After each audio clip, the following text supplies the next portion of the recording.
Hello. So for the second Michelle Alexander reading, there are a couple of things to focus on. First of all, the rhetoric of law and order that the excerpt begins with.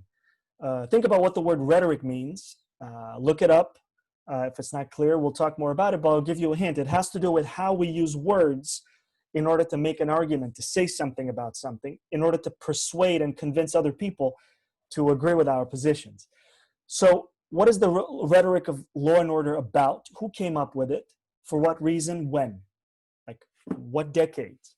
What years was this thing developing?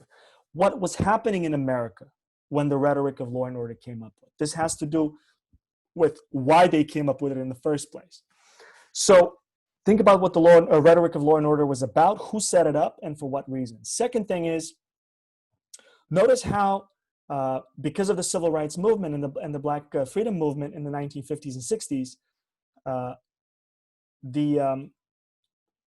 the way racism is functioning in the United States is changing. Okay, so how do we know this? Well, we know this because of the Southern strategy. The Southern strategy is the second big thing that she talks about in that chapter. What was the Southern strategy?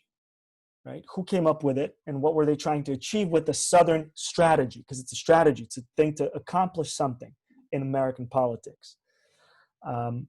Okay, and lastly, I just want to throw this out there, and we can talk more about it during our discussion forum conversation online, is that Michelle Alexander's whole argument is that law and order, which led to mass incarceration, is just a pattern of this big shift where crime became a proxy for race.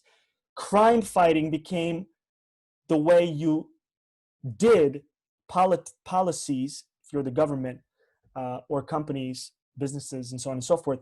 The language of crime replaced the language of race. So instead of using overtly or explicitly racist language, if you're the president of the United States, for example, or the governor or the mayor or the business manager, because you couldn't really use explicitly racist language anymore because of the civil rights movement. It changed America enough so that became unacceptable enough to enough Americans. So the language of racism had to morph into something that was more, as today we would say, politically correct, and became the language of crime. So you're stopping people in the streets in all kinds of illegal ways, and you're doing stop and frisk if you're the police. Well, you're not doing that because they are Black or Latino or brown. You're doing that because you're fighting crime, and your crime fighting is what's motivating your stop and frisk policy. So it's not a racist thing that you're doing as a police department. You are doing a crime fighting thing. You're motivated by crime fighting rather than racist politics. Michelle Alexander is saying the language of crime is a proxy, is a placeholder, is an in-between between the racists and their targets. So in other words, every time we hear the crime fighting or policing, we should think about racial segregation being enforced. So this becomes sort of the main argument, and I think this is an important thing to confront and understand as students of American government, because if we think about it this way, she's arguing, we can understand a lot about what's happening today in American politics wrapped up around questions of race and power, or the functioning of racism itself. I mean, this is an argument that's been critiqued as well from positions that I personally agree with, that we can talk about, but it's an important starting point for us in the semester to sort of dive into American politics by understanding that racism in 2020, for example, has morphed in certain ways publicly